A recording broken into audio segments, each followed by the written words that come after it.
All right, Rick, what is up, Yeah. dude? There we go. How's it going, my man? Good, dude. I was like, I'm gonna do this early so I'm not running behind. And I even stopped what I was doing like 10 minutes before I was planning on it. Still late.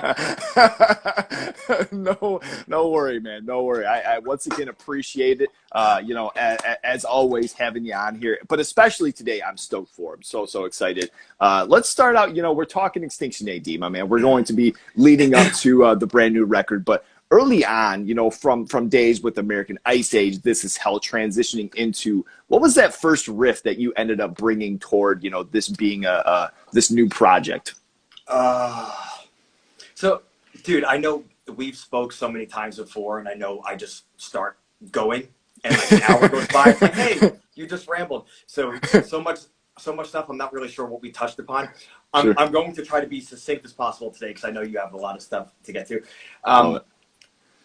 Some of the initial Extinction A.D stuff was being thrown around to be a new This Is Hell record, but pretty early on said, this is just every This Is Hell record got more and more different. I was like, this needs to be something else, whatever.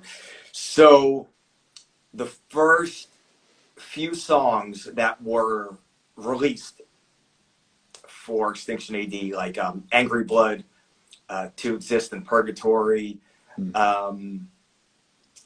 those were, on the fringe of being This Is Hell songs. Rotten Pain, dude, even Decimation Treaty, the song, the roots of that went back to This Is Hell days. First song, Weird. yeah. First song written specifically, this is its own thing. Might have been, what the fuck is the name of that song? Dude, I don't even remember the names of this shit anymore. One of the songs on, you know what? The song Extinction A.D had no roots. Okay. That had no roots in This Is Hell. Okay. So that might have actually been one of the first, but Legions of the Grave was one of the ones specifically wrote that in the studio the first day of recording Plague Prophecy.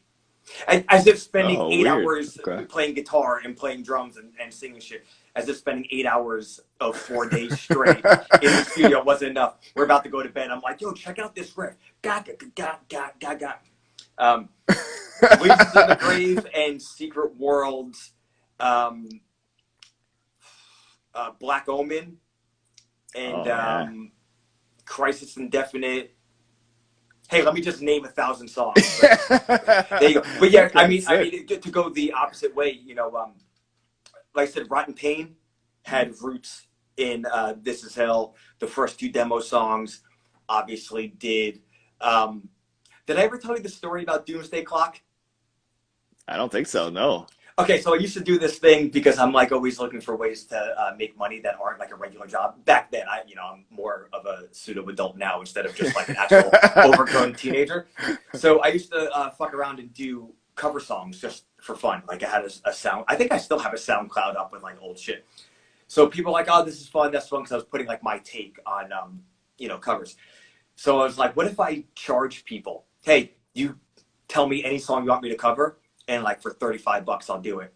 And then I had to like raise the price because people were like, what's the longest, most convoluted song I can give you? Which is like, so I wound up like, dude, somebody had me do Bohemian Rhapsody once. A friend had me do Strange by Guns N' Roses.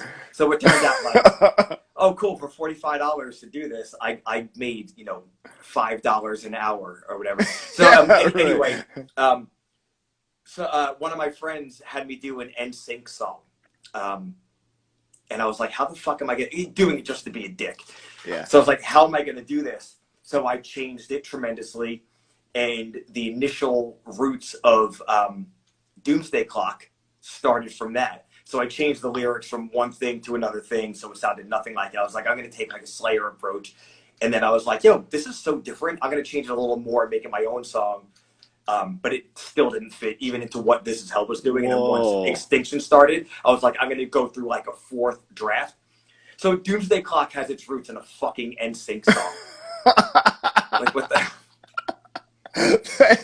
Well, that's insane. I mean, there's absolutely no at any point listening was there No, ever like an no. influence of that being there and And rules. I mean, that's so sick. I love that and inspiration from from who knows where. I love that. It's so sick. yeah, and I was never like an NSYNC fan or anything either, so it's Yeah. not like I had any type of like intimate knowledge. I know that they dressed up like puppets and they had toys, but that I know that the band exists. But and then the song Faith Killer, which is like it's so far removed now. I mean, not only does everybody see through this anyway, and everybody sees this and that. I was writing that for myself, and I was like, "Yo, I love the Hit the Lights riff, the Metallica song." I was Oh, like, yeah. "I'm going to riff around that and make it my own," but it doesn't really need to be so much my own because it's for myself. No one's ever going to hear this. Mm-hmm. And then so the main riff of Faith Killer and the main riff of Hit the Lights are so similar, but the rest of the song is different enough. And then it got so convoluted in my head that we're like, fuck it, let's use it for Extinction A.D. And it's funny because Ian, before he joined the band, one of the first times he saw the band, he was when we started playing Faith Killer, he's like, "Oh, sick, they're playing Hit the Lights." It's like, no, it's a different song, but it's like it just. Long story short, even the very beginning of roots of This Is Hell, I mean of Extinction A.D., it was just like not fuck around by any means, but like no rules. Oh, this song sounds exactly like Metallica. Who gives a shit? Granted, I would go a little further to not have that parallel now to that extent. But who gives a shit about stuff like that? That's awesome. I love what is your earliest memory as far as meeting the rest of these knuckleheads that became Extinction AD with you in this band. What's the first time that you ran into these guys, and may it be something funny or just even in passing? How did you grow to meet the rest of these guys? Well, I mean, anybody being friends with Scuzz is funny. I met Pete quickly because Pete was playing in a different band with Scuzz, like Scuzz's high school band, who, long story short, Pete replaced Audley from Incendiary, who stopped playing in that band when he started playing in Soldiers with me. Yeah.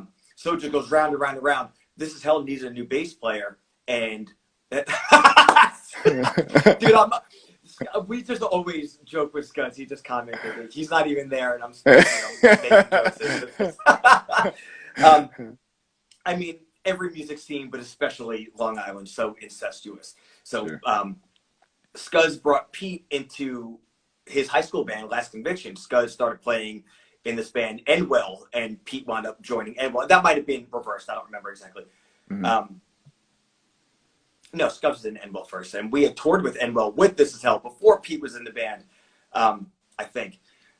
And then eventually we needed a bass player, so I barely knew Pete. It's like, yo, you want to come over and play guitars? And dude, we had met each other in passing, but Pete came over and we clicked as if we were friends, for years already. So he just fit in. Like I said, Scuzz was playing in millions of bands forever. So when we were like, yo, we need another drummer again, Scuzz was around. It's like, dude, yo, you asked how I met these people, not how they joined the fucking band. Still a good story. But, I like it. Yeah. And I know Ian said he was playing in that band Yoda.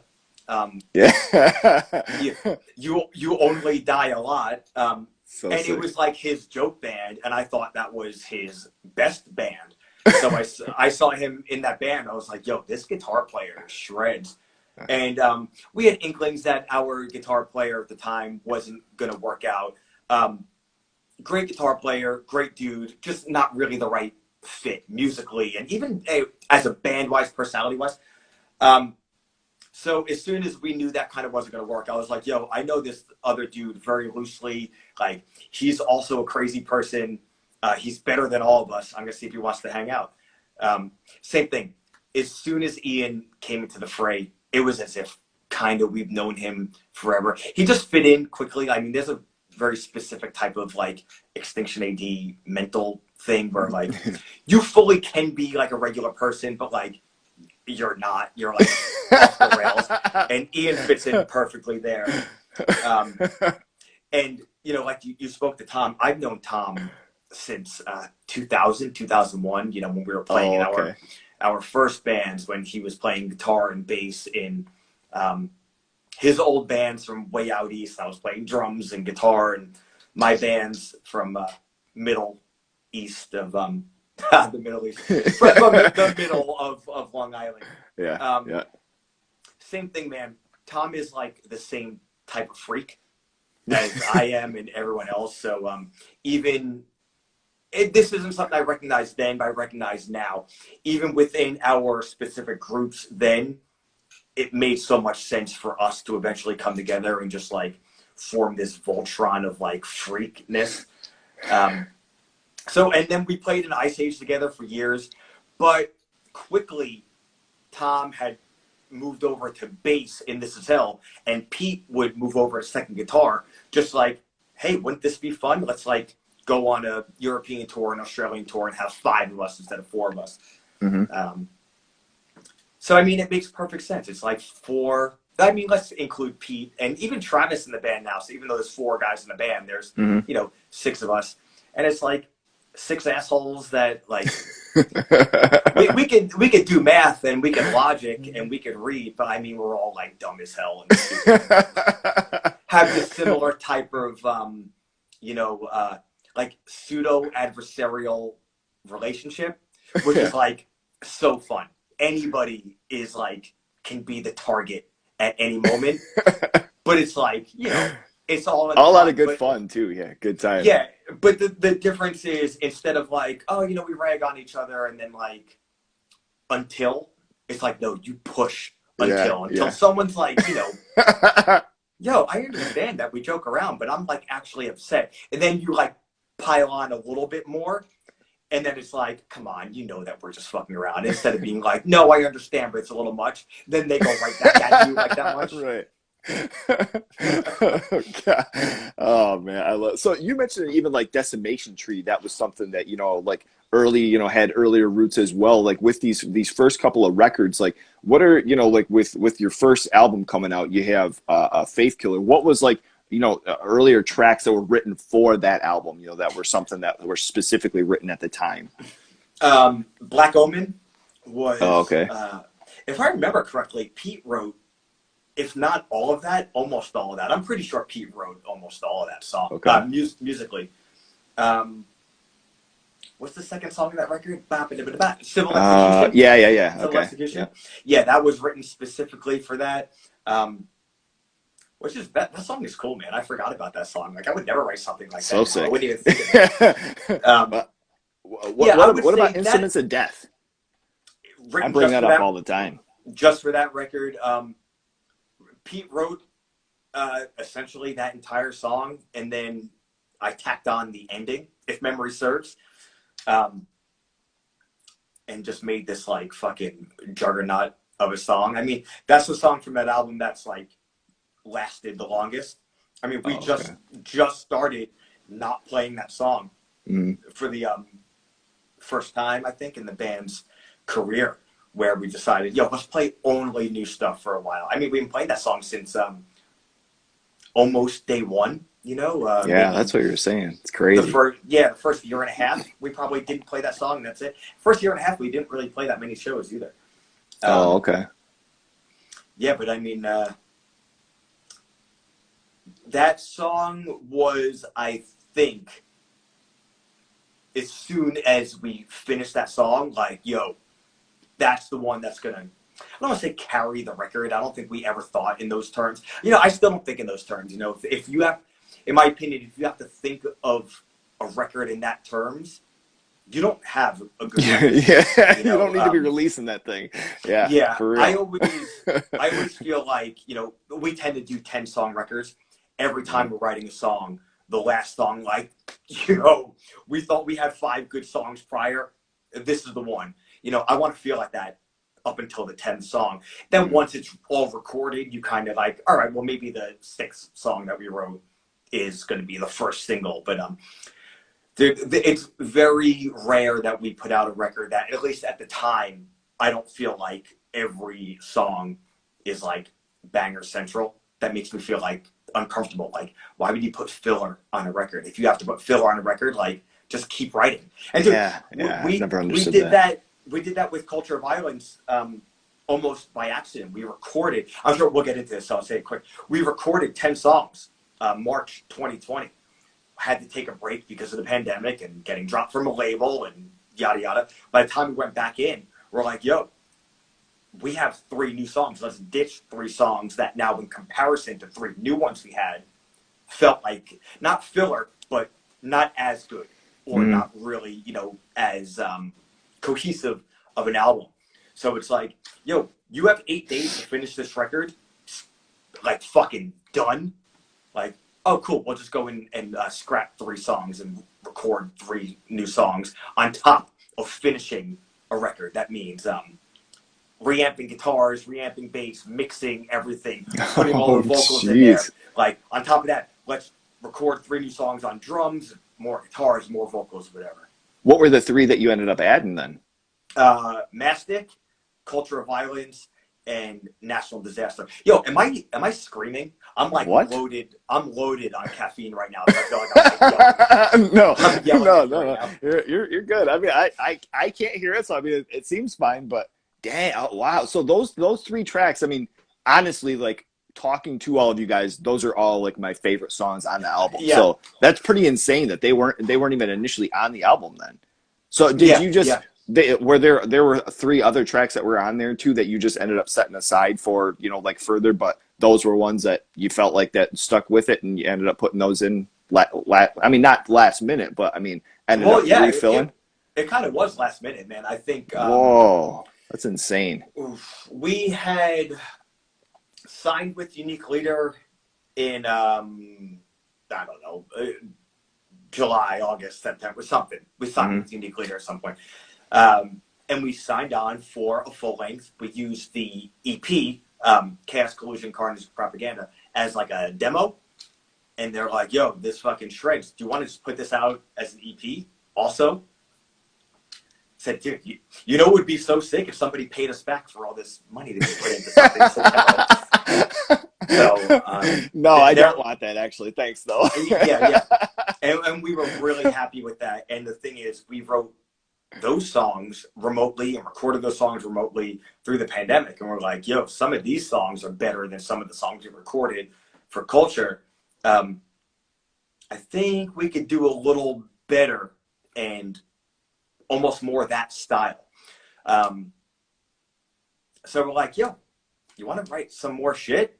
And instead of it being like, oh man, we got to write more songs, it was like, let's fucking go. Yeah. So, you know, we just banged out these songs. And not just musically, but lyrically, I wanted to go a little, I wanted to expand the parameters of the box a little more, where 2 of the 3 songs that we cut, I love the songs musically and lyrically, a bit in the box of what you would kind of expect, thematically at least, for Extinction A.D. Lyrically, like I said, I love the songs, but thematically, kind of range of this as opposed to a range of that or something.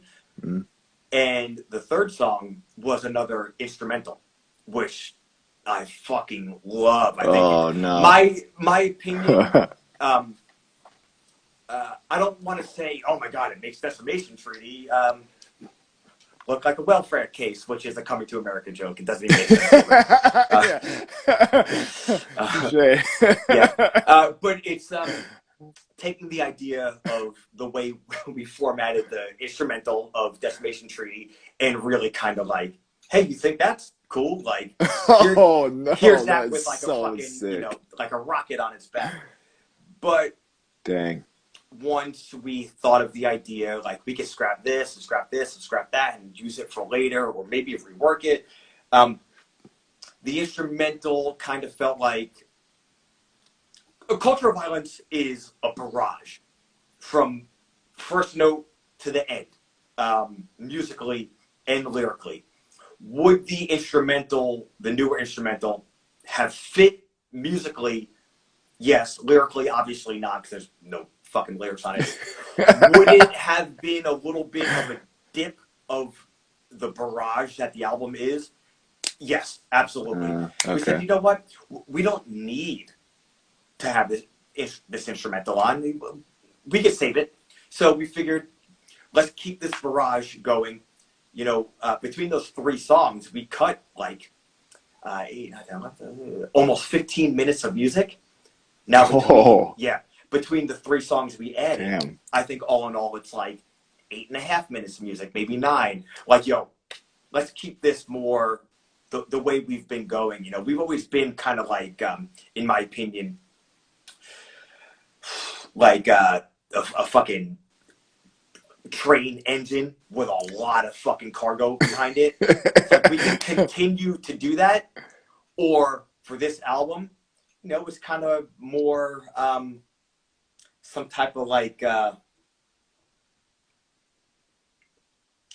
Robotech rocket vehicle, you know, that's like this like crazy laser focused robot snake instead. And so like, let's keep that going. We don't really need we don't need to bring so much weight if we could have a more succinct weight with more force. These are some fucking dumbass analogies. Getting into, you know, some biological, you know, science, and you know, and yeah, I love that. I mean, that's good. We can go even further with it and make this even more ridiculous. But yeah, no, I was about to compare it to like a Gundam vehicle, but I was like, no, okay, let's go on. It was the first thing, like when I guess, you know, even moving into like Chaos, Collision, Carnage, and Propaganda, you know, the first thing was like, I got a hold of Scuzz because I messaged him and I'm like, are you still playing drums in the band? He's like, yeah, why? And I was like, I mean, I guess like I just wanted to make sure because it's so much so much more refined from like all of the other previous work, but it's also just as complimentary. I'm like, holy shit. I mean, this is so sick. Like I, you know, can't take anything away from it, but you know, was that anything as far as like your initial reaction to, you know, hearing like his playing at this and like, this is really kind of like, because you kind of mentioned like the newer stuff, like, you know, sound a lot more fine tuned and just kind of like straight at you, you know, in a beeline to the forehead, you know, was that something where you kind of noticed that too? And like you guys had talked about, like, keep that up. Oh, dude. Yes, very much so. And you know, I could just go into tons of jokes here because all we do is rag on each other in the band. But I mean, when it comes down to it, drum wise, there's nothing that Scuzz can't do. Yeah. I mean, I could like on a demo program like the world's dumbest shit, and he'll be like, "Come on, man," and then like he'll just fucking nail it. Thing is, it's not always appropriate or complimentary to the song for anybody to kind of, hey, look what I could do. We're not that type of band, and you know that might be unfair because the other guys are more capable of that than I am. You know, I'm a very rudimentary guitar player. Like I'm barely like a fucking singer. So to me, it's like, hey, let's keep it simple. And I mean, also like when it comes down to it, like I'm a punk guy. Yeah. On the other hand, I like the technicality of stuff, and I like that everybody else is like more than capable of doing that stuff. I think that stuff stands out more in pieces. You know, dude, and I have this conversation with people constantly when it comes to movies, wrestling, comic books, TV, everything. You can have things at 10 all the time because then 10 is 0. You know, you have to have ups and downs, you know, 10, 9, 8, 7, you know, 4, 4, 4, 4, 4, 10. You know what I mean? If you put out an album of breakdowns, there's no fucking breakdowns. And that is what turned me off. That's what turned me off to metalcore in the late 90s. Like, what the fuck is this? Like, oh, dude, it's so sick. It's like everything's a breakdown. Then fucking nothing's a breakdown, man. I hate that shit. So, you know, specifically talking about drums, Scuzz is capable of, play the sickest fill for 3.5 minutes of the song. He's straight. He's fully capable. Not that he wants to do that either. But we don't need that. Just like we don't need Ian to shred for 3.5 minutes. You know, we don't need me to do bad singing over the entire album. Peaks and valleys, you know, and sometimes the more a song like Chaos, and we're specifically talking drum wise, Chaos, so simple. I mean, fast, 1 2 1 2, maybe a little like a little 16th note fill, and then even the end, kick. Once the drums come in with the breakdown, it's meathead. It's just fucking meathead. So the thing is, like, Scuzz doesn't get to, I guess, quote unquote, show off in that song, but it's like, yo, that is a solid, weighty drum part. And then, you know, even Collusion, I mean, Scuzz gets to play, but it's not a, hey, look at me play. It's very solid and for the song. Now, Carnage, third song, Scuzz really gets to play, but because it's so proper, in my opinion, not that it doesn't seem like he's not, you know, going nuts, but it's not going nuts for the sake of going nuts. Yeah, but if you, I mean, and you know, you're a drummer. If you go to be like, oh, well, I mean, I was able to learn Chaos really easy, and Collusion, you know, it's pretty simple, and then Chaos, like, well, it's just real fast. First off, playing real fast, we all know, is not easy over an extended amount of time. Dude, that song is a fucking workout. That's like, what, 210 BPM for like the first full minute and a half. But dude, Scuzz is... You're right. So, talking about the EP, and then again, Culture of Violence, we went more the Vinnie Paul route, where when people think about Vinnie Paul, there's two things you could think about. When he's really like going for it with his like crazy kick stuff and his, you know, even his hands are crazy. Some people might gravitate, like, that's what they think about when they think of Vinnie Paul. But when, and I don't not think about that, but the first thing that comes to my mind with Vinnie Paul is just solid, almost, I don't want to say boring, because it's not boring, but just bah, gah, kick, snare, like just simple. I'm like, well, why is Vinnie Paul sick? Like, because he's so fucking solid that he could do like a more meathead metal drum version of AC/DC, and you want to fight everyone around you. It's like the end of is it This Love, when it's just it just slows down and he's just doing, you know, like a cymbal, you know, crash bass, and it's the simplest thing, but it's like everything in this place is about to get disrupted, at least. The ending breakdown of so many Pantera songs. Yeah, I guess not that one particular, but yeah. But sure. that is like so sick, because sometimes he's straight up like in the middle of his playing, you know, hitting a cymbal on an offbeat and a kick alone and a snare alone. Like, you have to have a lot of balls to gung gung gung gung. Your kick, snare, cymbal, you know, all this shit.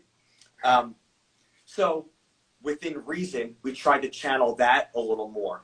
And sometimes I feel like, and I understand, I played drums poorly for a long time, and I, you know, still play guitar mediocre. Sometimes you want to do more, until the whole song comes together, especially when you're playing live. And all you want to do is as little as possible, not because you're lazy or incapable, because it's the negative space of what you're doing that really adds gravity to every single note you are playing. And that goes back, like I said, to everything I was saying before. You know, mostly, aside from music, dude, I will have a 2-hour symposium about that with wrestling. Less isn't more as a baseline statement, but less is more when at times you are going to do more. Yeah. And that was kind of the thing too, you know, I feel like maybe it was after the EP came out and like I touched base with you, you know, just kind of like through messaging and different thing. And you had mentioned like, wait until this next record, hearing the stuff that Ian does over it. That was a whole other thing, was like hearing like the solo work to it. And now, seeing like these sick videos that he's been putting up as far as like the solos from different tracks and stuff. Absolutely loving that, where it's like kind of, in and out, not to say it takes away from anything, like from like the previous records or EPs, where maybe a solo was going for a whole 45 seconds or a minute, like absolutely sick, but it gives it that different weight where it's like, oh, okay, this is awesome. Oh, all right, it's done. They're back into whooping some ass now. So, dude, love it. he outdid himself on this record. I mean, obviously, I was a fan of his guitar playing before I even knew him. He took his time on this record as far as like writing his leads, which I always give him shit, because I'm like, hey, we have like this idea, whatever that idea may be, a tour, a t-shirt design, a new song, like, oh, we have this idea, let's have this completely done in 20 minutes and move on and take over the world with it. Where, and I mean, this is some ways like a level of, I don't want to say frustration on my part, but I'm just so impatient, but it all works out in the end, because it just goes to show like where we come from, where Ian comes purely from metal and like rock, and he's like a proper guitar player, like I said, and I'm like a shitty punk guy, who's like, oh, I have this little idea, let's like fucking nail this as quick as and as good as possible, and like energy, let's get it, there it is. Where Ian is a bit more precise. I would give him shit like, yo, you finished the solo yet? This is just for like demos. He's like, I'm working on it. He's like trying to perfect it. And, just busting on him. But the thing is, he outdoes himself every single time. And I think everything he did on Decimation Treaty, the album, is great. His solos on Decimation Treaty, the song, were my favorite until this stuff. Every solo he does, like, oh, that's my favorite. Oh, next track. Oh, that's my favorite and his best. Next track. That is my favorite and the best guitar solo he's ever done for anything. And it just goes on and on and on. So, and sometimes, he wants to perfect things and is still like, I think this is good enough. It's like, dude, this is fucking flawless. And even with those Instagram videos, like, I even said, on Culture, I have one lead. On all the other records, like I do like a handful or like one or two or like two or three or whatever. This record, one. I just do one lead. And when he was doing his for Instagram, and he's doing chronologically through the album, I was like, oh, he's coming up behind the times. Maybe I'll do mine also. I can't fucking play that thing flawless like he does. And he sits down and films himself, and playing on your own and nailing something, playing live and nailing something, different story. When you sit down alone, filming yourself with a fucking telephone, like, I'm gonna nail this, dude, that's a whole new level. So the fact that he's doing that like weekly, so it's insane. Don't hold me to doing that for the one solo I have on this album. I don't even know if I want to give it a try. I might, but probably won't even bother. So rad. I love that. And like that's another thing, where it's like kind of the dynamic between you guys and like having the show on YouTube and like watching and kind of keeping up on that. And like I think the dynamic that you're mentioning as far as like Ian and being, like more precise, and maybe even, like with Scuzz and like his like playing and just being so tight and so fine too. Like it's kind of sick to have that, where like your approach is more of just like a trashy, like hardcore mentality of like, nah, let's just kind of give it like this, like. But then you have that dynamic where it's like the kind of two, like I really think that it fleshed out well, and this new album, dude, completely was like that. It's my go-to. For a long time I was showing people Decimation Treaty, and I've actually told the other guys the song Decimation Treaty. That's like one of the first like couple that I show them, and I'm like, dude, if you're not gonna like this, you're not gonna be into this band. But if you do, you get it, and you know what you're gonna love, So, and they do, I mean, they totally get what it's going for. With Culture of Violence, and having, some times that we've talked before. Did you have any tracks that had some, wrestling themes behind them, or maybe even like a working title that had anything to do with wrestling? Working titles, no. What's so like, I almost feel bad with this answer. I I probably brought this up before. Ever since I started writing lyrics for like real bands, so I guess Soldiers was the first real band I wrote lyrics for. Mm-hmm. I did it by accident, and then I made it a point. Every record I've written lyrics for, I always make at least one wrestling reference, whether it's just like wrestling jargon, but usually it's something like, oh, I'm gonna like lift this from a promo or something. Okay. I always do that.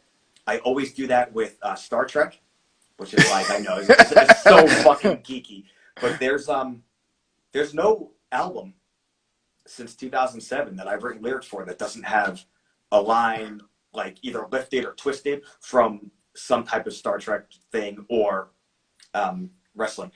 So I'm so used to doing it with this album. I don't even, I know I must have, but I can't even like pinpoint what it, what it may have been. You know, I do know the Star Trek one, but I kind of don't want to give it up yet because it's still like too new. Yeah, I appreciate that totally. But the wrestling one, fuck, man, I know it's got to be in there, but I'm just so used to doing it. I don't remember what it was. And dude, working titles for Extinction A.D. I believe you spoke to Tom about this, where it's always the something you know, the preacher, the testifier, the something. Now, when I write the songs, it always seems to make sense to me for some reason. When Pete writes the songs, it's random. Which is funny because we were trying to recall these in the band the other day, and the only ones that we were able to remember easily were the ones that have nothing to do with the song, which are Pete's. Like 1992, Pete wrote most of the music for that, and the working title for that was The Helicopter. It's like and that's even like a spin, like that's like cheating. It's supposed to be like, you know, almost like an adverb. Yeah, okay. But you know, it doesn't ended matter. In ER, that was it. Yeah. Nice. God, the working title for Carnage was The Reanimator, which I don't remember why that was it, but it made sense at the time. Yeah, it wasn't like I was like watching the movie or anything. Yeah, right, when I wrote the song. To say that rules. I love that. Yeah. Okay. So with the album, with Culture of Violence here, there was a couple of tracks I just wanted to touch base. You know, maybe even if you wanted to give a little bit on the lyrics or just maybe, you know, like content behind the song. First being 13. The first time I heard that was when, you know, seeing you guys live. I think maybe I was talking to Tom and hearing those first notes, I was like, okay, maybe this is gonna go a little different. One of my favorite songs, hands down, was not, you know, quite what I was expecting at first, and an absolute slayer. What can you tell us about that track? That was, I think that might have been the third song that I wrote in C#. So everything we've done before the EP was in D tuning. And, okay. I love Testament, and I like later Testament, and by later I mean like 90s on more than early Testament. So Low was the first Testament record that like turned me into like a Testament fan, as opposed to, oh, I know that this is a band that exists, like cool. And then like, yo, this is so much heavier than everything else I was listening to at the time. Later on, I go to find out, like, oh, it's in fucking C#, and obviously every half step you tune down makes it lower, but C# just has like, it's a whole new world. Like D is very heavy, but Black Sabbath was in D, so it's not like D was this unheard of thing. And then, you know, Sepultura, KSAD is in D and all this shit. But the first album that I knowingly got into in C# was Testament, Low. So just getting more and more and more into that album from day one. Like I constantly. When I started writing shit for Culture of Violence, Ian and I spoke like, yo, let's write some stuff in C#. Anyway, started. I'm capable of getting to the point quick. It was just your face. That was dumb. Third song I wrote in C#.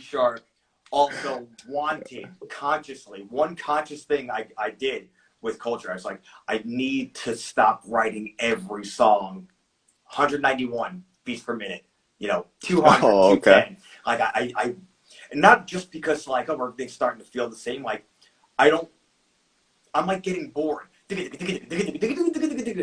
I want to not just hear, I want to play a different tempo. So I said, all right, already tuned to C sharp, wrote 2 songs that were, pretty upbeat, even though they weren't fast. I was like, slow, gotta go slow. And the main riff of that song is like Bonehead. So I wanted to go as different as possible. So the verse riff was the first shit written for that song. So I was fucking around with that. And I was like, all right, cool. On the right path. I wrote the, not the clean part, but the intro riff. I was like, all right, so I'm already in this kind of triplet range with the slow stuff. So I wrote that to be slow also as a possible chorus. And it just didn't feel right. I was like, oh, let's go upbeat with it. A bit of like, not a shuffle, but shuffle-ish. Same thing, those kind of Testament triplets, which we flirted on the last record with Age of Revenge. Yeah, okay. Yeah. But I was like, let's go more and heavier. And that song is like just pummeling. Where this one I wanted to, it's not pummeling, but I wanted it to lead to like a full-on fucking pounding. So, reverse that. So that wound up being the intro. And then, fucking around with the little bridge from the intro to the verse, which are parts that like I'm obsessed with doing. These little like bridges, and the second time it's a little different. It drives Scuds crazy, which I understand. From like a not writer point of view, it's like, dude, just go from part A to part B to part C. Why do you have to put this like 1A? But like I love those little transition things. It's like it's fun. It like helps my brain get from part to part and not have it just be verse, chorus, solo, verse, chorus, whatever the fuck. Sure. So after doing all of that, what you asked about the intro, just starting 1, 2, 3, 4, was like blah. So it's like, I'm trying to go different as it is. And I hate playing clean guitar, not because I don't like hearing it, but because I'm not good enough to do it. So it's like, all right, so you're not good enough to play clean guitar and you don't like it because of that. Now let's make that the intro of the song. Kind of like a little bit of a challenge. Which is funny because of the way you brought up hearing it the first time. Like, totally a challenge. And it was really fun playing with that and coming up with something like nice and like pretty, but also dark. So if you don't know what's coming next, like we could have gone into ballad territory. We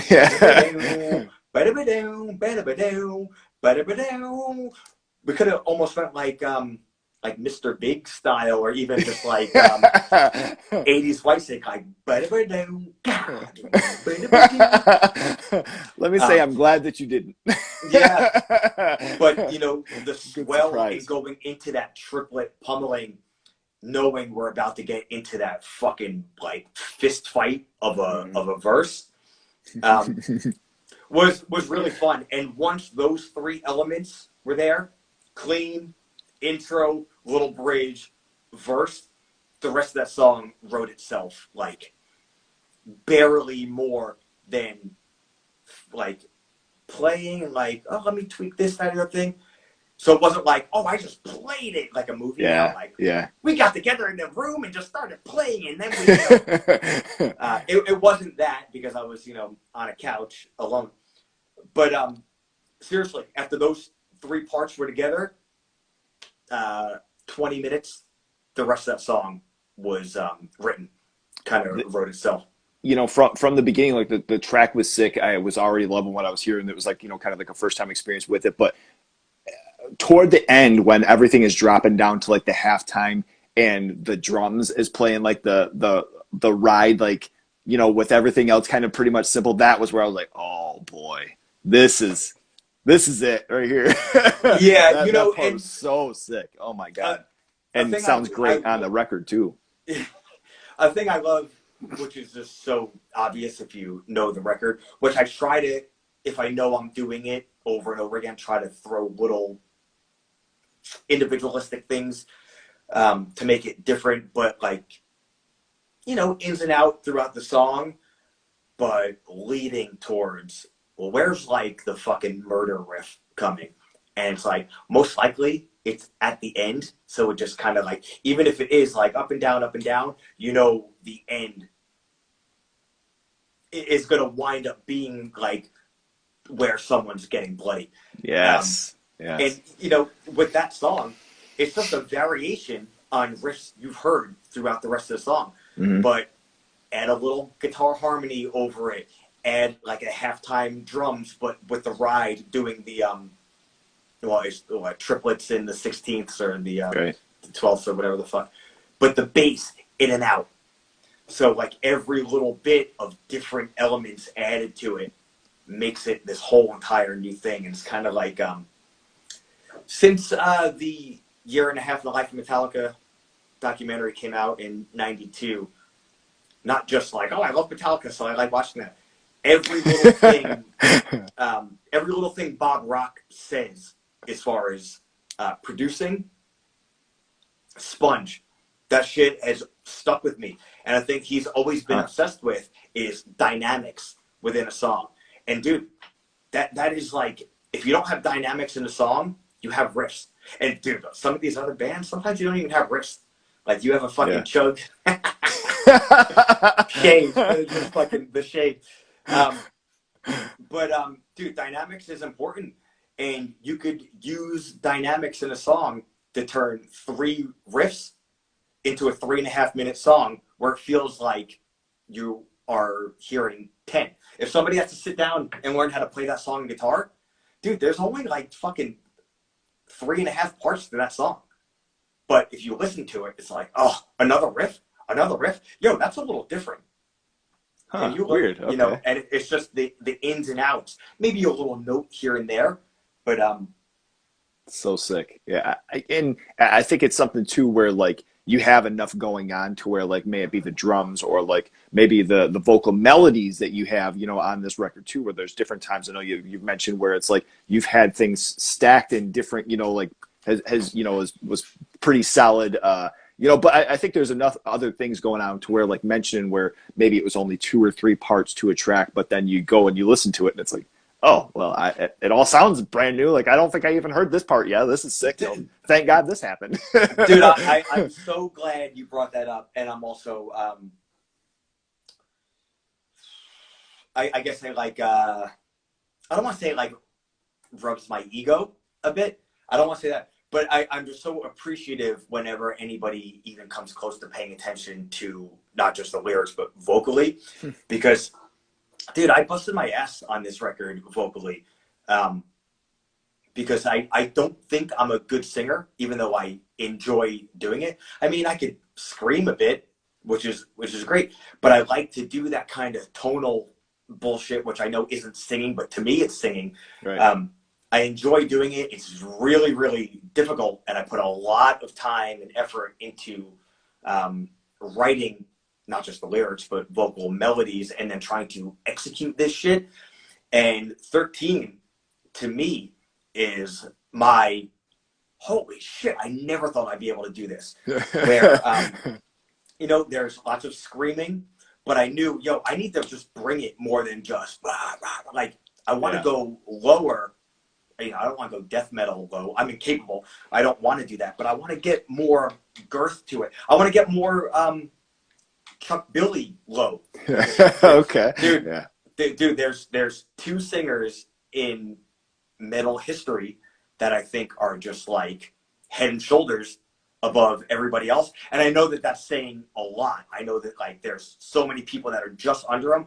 But to me, Dio, You know, Yeah. I probably said this before. I had the conversation with my fiance a few times that I would chop off one of my pinkies if I could sound like Dio vocally. But dude, Chuck Billy, why people don't constantly talk about Chuck Billy as this legendary vocalist is mind-blowing. Dude, there is nothing this fucking 7-foot man can't do. I mean, I think his singing is so cool, you know, because it's not like, oh, we could sing like one of these like power metal guys, but like I don't want to hear that. I want to hear singing and like the melody, but I want to hear I don't even want to say grit, but I want to hear like, you know, that there's more behind it than like, sure. Well, I'm classically trained and I happen to sing metal, which is, and I say that so dismissively because I suck and I'm jealous, but he's so good at singing melodically. He's so good at doing that grit, but still melodic. He's good at screaming, and he gets those lows that you can still understand what he's saying. Long story, way too long. I'm trying to channel Chuck Billy on those lows. But I knew in that chorus, I love doing the melodic shit. And I've been doing harmonies forever in this band. But I felt like, all right, yeah, that main vocal and then that harmony, oh, that's really cool. I was like, yo, I'm going to go high. I'm going to do a 3-part harmony on this. I don't think most people could even hear that on the record, which is fine. You don't have to hear a 3-part harmony and be like, oh my God, here's those layers. You need to hear the main thing and you feel that there's something more. Yeah, right. But I was so proud when I hit that 3-part harmony that I soloed it, exported it, and sent just the chorus of the 3 vocals to the group chat with the band and Pete and Travis. I said, yo, check this out. It sounds like fucking Kansas. If Kansas was like, you know, had like a fucking Puerto Rican switchblade. But I'm vocally, that's my most proud moment of my career is the chorus of that song. So a little thing like that, like musically, that is probably the simplest guitar part we've ever done. It's just octave chords. Bow, bow, bow, bow, bow, bow, bow, and then ba-da-ba-da-ba-da, which, you know, may or may not sound difficult. It's not fucking difficult to play. Okay. So to be able to be like, yo, I want to do something really loose and airy because I'm gonna fucking attack this shit vocally and assault people with my mediocre singing. But on that, man, I think that sounds good. Where I will say, hey, here's me at the height of my ability, whether that's limited or not, and I know that. I am very proud of that, and I tried to put that type of spin on the vocals all over the record, so it's not just, dude. I'm with you. I like Decimation Treaty. I like Faith. I mean, I love this shit because it's my band, but I never felt like we were really putting out what I thought Extinction A.D. was in my head. There was always just something missing. And this album, I think this was everything. We play fast a lot. We're a fucking fast band, but it's not every song is fast. Not even the majority of the songs are fast. Our tempos are all over the place. In a good way. Scuzz stays on tempo. But, you know, we do that, you know, I'm not stuck just screaming all the time. And even if it's kind of like, oh, well, you know, your screaming is your main thing. And you do this little here and there. Like, I don't know. To me, there's no specific thing that, like, if someone's like, yo, mimic that little child from Extinction A.D. singing. Two different people might imitate 2 different things. One person might just do the straight screaming. Somebody might do, like, the bad singing. And I think that is, like, that's what I wanted with this album, for people to come up with two or three different things to imitate what they're trying to mimic our band, all while calling me a little child. Making Twitch videos of their faces popping up in different things. having different ranges while they're singing shit. I wish I wanted the 10-second videos guy to do an Extinction A.D song just so I could see what he pulls off. Oh my God! All right, so we touching on 13 here. Next up, I wanted to touch on Mastic. So you mentioned as far as having an interest on showing us how to play the riff of Mastic, but then also having a story behind this. What can you tell us about the track? And then we gotta check this out. We gotta see how to play this fucking record so we can have some cats on YouTube playing this bad boy. Okay, so musically.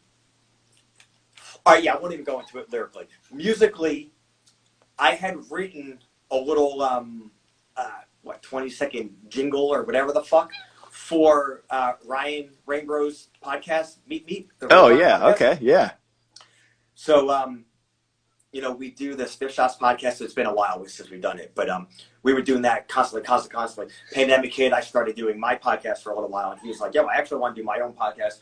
Just with Roadrunner, here's my idea, yada yada. It's like, dude, that's sick, whatever.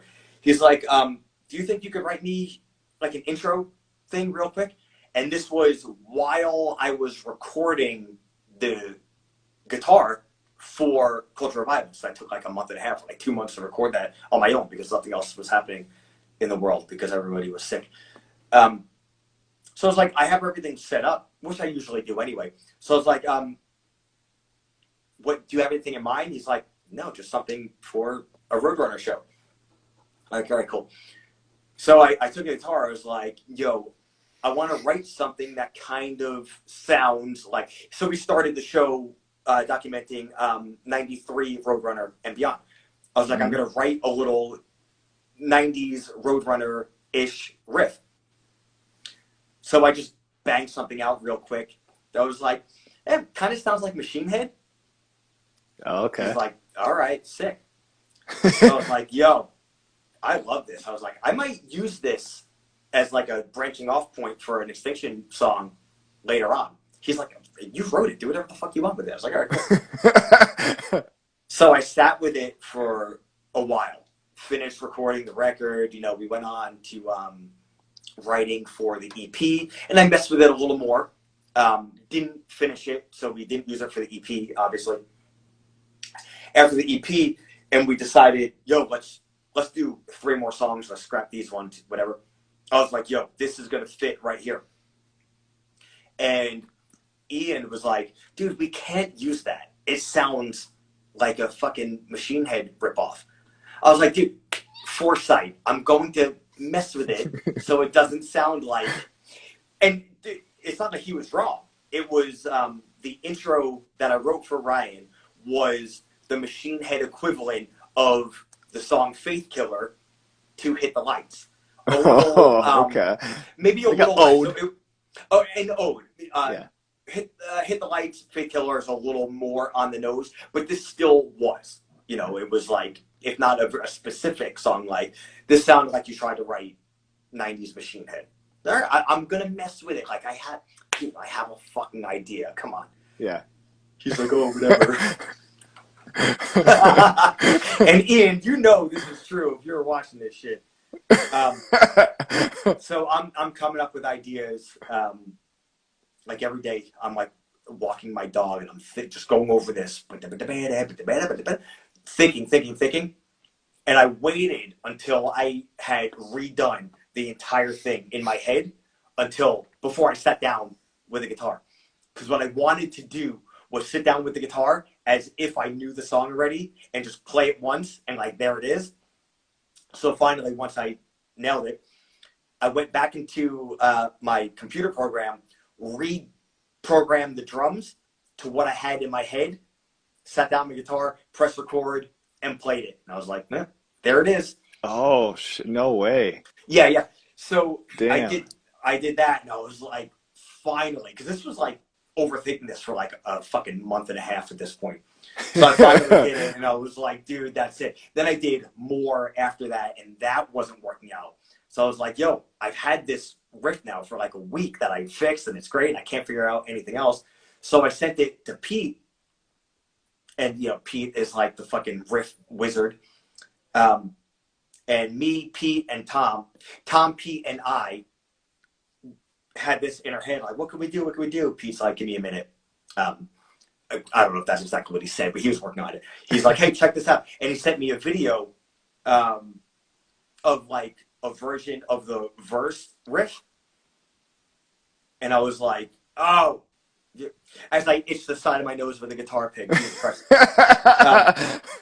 He sent me like a version of the verse riff. And I was like, oh, yo, wait. And then I sent a little a redux of his version, and then it was like, oh, there it is. I was like, oh, yo, I got this. And then like an hour later, the fucking song was done. Damn, that's so but sick. It's just, dude, it's so cool because it was something written so quick and on a whim, and I knew out of this little Roadrunner thing, there's something here. And then once I was stuck, all it needed was a little bit of Pete magic, and then it was like perfect for what we were trying to do. That was like a song that was like almost I don't want to say preconceived in a negative. Preconceived sounds so like negative, like kind of no, this is like preconceived. But it was like I knew I wanted to do something ultra heavy, not even sniffing, fast, in C sharp, just pummeling.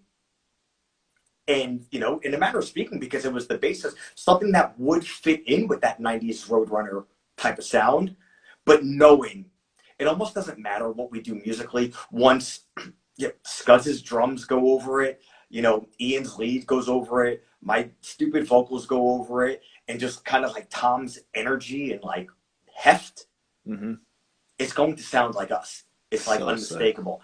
And it was sick that the way it came together. So so you know, dude, what I'll do, if I can remember, I will show you how I played it initially, and then like what it became. Sick. It's awesome. Hell yeah.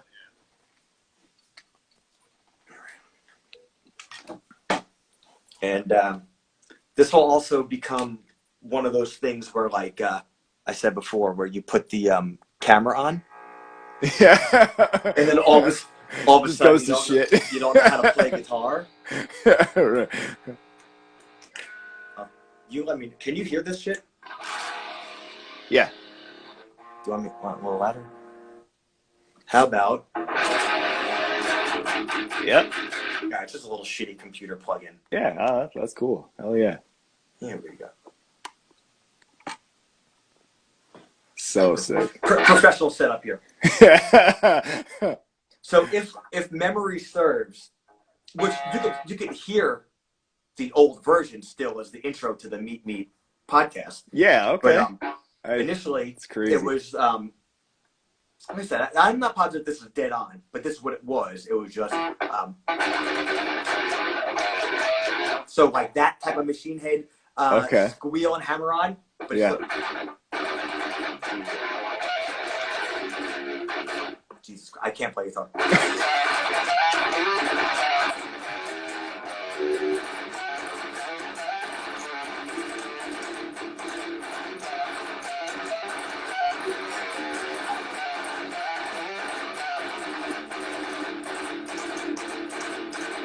Meet, like that whole thing.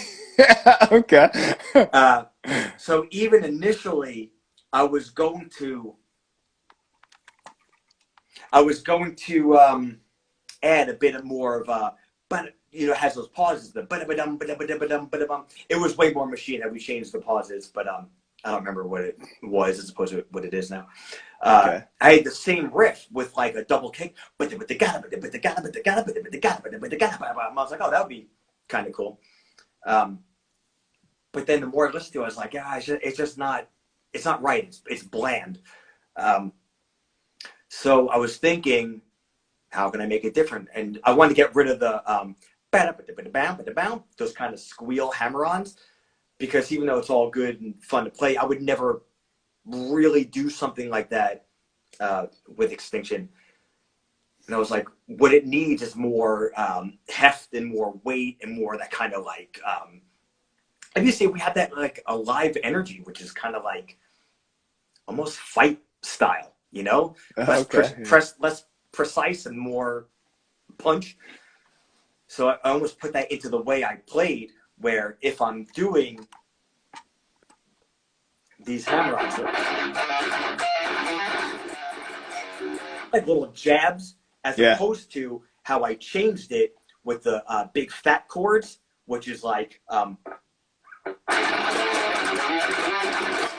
that, which is like you know, the regular power chord here. The power chord, yeah. But then you're adding that bass note, which everyone in the world has done, but I've learned from Sick of It All, every Sick of It All song. Like, hey, why does it sound wimpy when I'm like going like That's on your sick. Own, it's wimpy, but if you play it the way Sick of It All plays it, all of a sudden it's like a beast with the.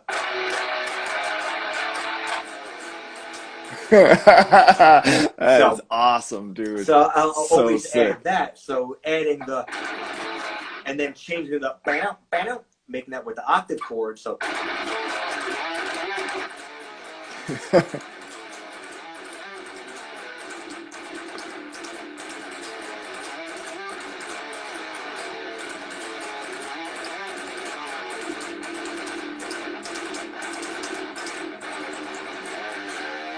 Which that when and dude is so sick. Holy shit, that's awesome.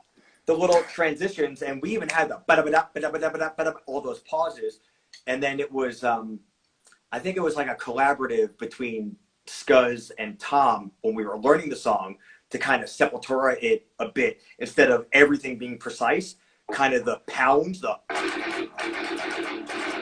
so instead of every time in the snare, like the because then it made it from that blast beat instead of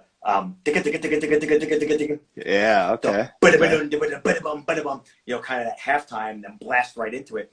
So then that's where I was stuck, and I don't remember exactly the pacing, but the verse, the Pete had sent something or wrote something of the nature of you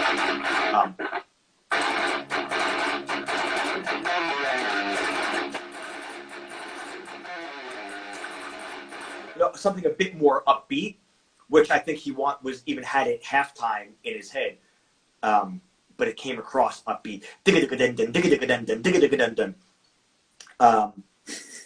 But it was more the awesome, which is like, yo, that's fucking rad. So I was like, oh, I have an idea between Pete, Tom, and I just through like I think it was a group chat. It might even been a video chat or whatever the fuck. We're just messing around with different syncopations, and we had come up with, I think it might have been like real simple, but something a little more head on.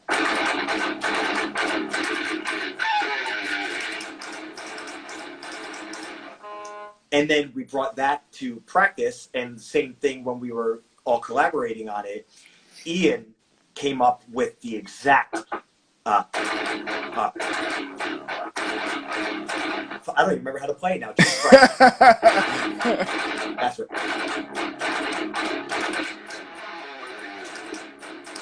It was just adding and subtracting a couple of notes, playing it all these different variations from the past. I'm like forgetting which one is even real, and then singing on top of it makes it even that much more difficult. But it was awesome. Yeah, all in all, it was just a song that spawned out of coming up with the theme song for a Roadrunner show podcast, and then little by little dwindling it down. And it's funny because it's almost got more and more simple, and the more simple the song was, the easier it was to complete. And Pete adding the ba-da-ba-da-ba-da-bow was even a thing, like now it's second nature to play. Yeah, and he's just kind of like a descending, not chromatic, but almost, hey, how do you work this out? But the first time we played that, I was like, dude, how the fuck am I going to play that precise while singing? And then, you know, little things like, oh, let's change it up and add just a little. And then, oh, let's go up a little bit. And And then the way we ended it, just like the little simple chromatic. I think at that point, I was like, well, we need a little transition and then go into a chorus. So sick. A thing that I've been guilty of doing since 2001, I remember specifically the first time I did it, I was helping write songs with a band, and we were stuck on a part. And always when something is stuck, I gravitate towards, slide to the 6th fret and slide back to E. Is that, the fucking Satan riff?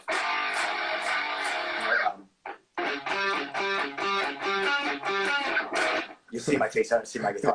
So I've used, everybody in the world has used some variation of just the in a band. But I always wanted to use the slide. I love the slide. So we did something really, really simple for that. And the chorus, just as simple as a fucking song could go. So after the...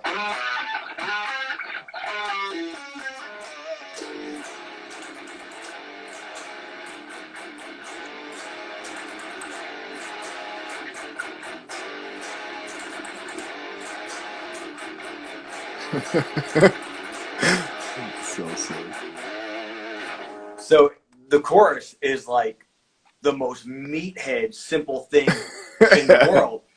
But it was, I said, everything just works itself out because one part just leads to the next one. And I mean, to me, that's the type of thing, not that like, if a song isn't easy to write, it's not worth it. That's not true. That's a fallacy. Yeah. That's borderline stupid thing to say. But if something is easy to write because like this next part just flows right the flow from the other, if you feel that as a musician, as a spectator or a listener, it's, to me, it gives the impression of you're hearing something for the first time, but you feel like you've heard it already. And it's funny because Mastic was the first single from the record. The I think second to last song we wrote for the record, but it was like so new. Like as soon as we finished it, like this has to be the single, because it's like it's simple. It sounds like us, but it's also totally different for us. Yeah, for sure. And because that chorus was so simple, that allowed me to do different things vocally. I'm able to do this tonal stuff. I'm able to do like little, like a scream behind a tonal. But I even got to do that ascending, that casualties of this day, like that shit, which is like, that's VOD, Vision of Disorder. Yes. And it's like, that's probably my favorite Long Island hardcore band, but even Long Island band. I never really got to like exercise that influence, not in this band at least. So that was super, super cool. And then even, dude, after the, I think it's after the second chorus, like, let's just throw a fucking bass and drums break in this. Like, we love Sepultura so much that we covered Sepultura on the last record. Like, let's channel that. And it's like, that's so much fun. I mean, same thing. Every part, the next part just like wrote itself. Yeah, that's so. I think I touched on this maybe with Ian, where when the solo comes in after hearing you guys covering Propaganda, I was like, oh, when the solo was about to come in, I was like, oh, this is about to be pummeling. And then it's this ripping ass solo. I was like, oh, sick, okay. And then this pummeling ass breakdown comes out. I was like, all right, this is where it's at. It's so sick. So, dude, that's awesome. Thank you so much for showing us that. That is absolutely awesome. I'm gonna, go and try dinking around with that and attempting at seeing if I can play it myself. But that was so sick, dude. I really appreciate that. That was so fucking awesome. And seeing you guys live and the new record, it's been awesome seeing the direction of the band and you guys, everything you've been doing. So thank you very much for everything today and for coming on again, dude. I really appreciate it. Oh, dude, I love it. I love hanging out. Yeah. I even made a thing. I was like, I'm going to go over like the outline of this beforehand so I don't chew your ear off. And I consciously did it and then was like, yo, I'm not gonna read into this because I'm gonna like have like rehearsed answers. Yeah. And then exactly what happened I thought was gonna happens where you asked me 2 questions and I take an hour to answer all of them. Yeah, no, dude, I appreciate this as always. This is awesome. I'm sure at some point we're gonna be doing this again. So we'll cut this for here. But thank you very much for the time once again and showing us that track. So cool. I appreciate it, man. Thank you. Yeah, take care. Bye. He's a lo-fi horror guy. Yeah, he's kind of a guy, but he is so lo-fi a horror guy. Yeah. Lo-fi horror guy has been recorded in front of a live studio audience.